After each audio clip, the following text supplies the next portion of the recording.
સુરતની વણસેલી સ્થિતિ પર રાજ્ય સરકારની નજર છે। કલેક્ટર, કમિશનર અને મહાનગરપાલિકા સાથે રાજ્ય સરકાર સતત સંપર્કમાં છે। વરસાદી પાણીના નિકાલ માટે યોગ્ય કામગીરી થઈ રહી છે। મહાનગરપાલિકા અને મેડિકલની ટીમો કામે લાગી ગઈ છે। જરૂર જણાશે ત્યાંથી લોકોનું સ્થળાંતર હાથ ધરવામાં આવશે તે પ્રકારનું નિવેદન પણ રાજ્ય સરકાર દ્વારા આપવામાં આવ્યું છે।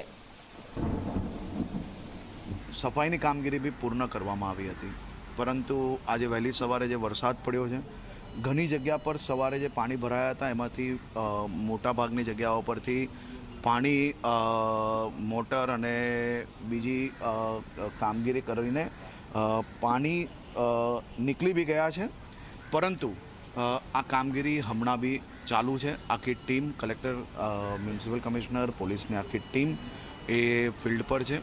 હું સતત સંપર્કમાં છું। મુખ્યમંત્રીશ્રી બી કલેક્ટરશ્રી અને મહાનગરપાલિકાના કમિશનરશ્રી અને પોલીસ કમિશનરશ્રી જોડે વાત કરી છે, અને આ બાબતે જે કંઈ તૈયારીઓ કરવાની હોય કે પછી પાણી ઉતરવાની સાથે જ જે દવાઓ છાંટવાની કામગીરી છે, મેડિકલની ટીમની કામગીરી છે, જે કોઈ જગ્યા પર નીચાણવાળો વિસ્તાર છે જ્યાંથી શિફ્ટિંગની જરૂરત હોય એની બી કામગીરી કરવામાં આવી છે।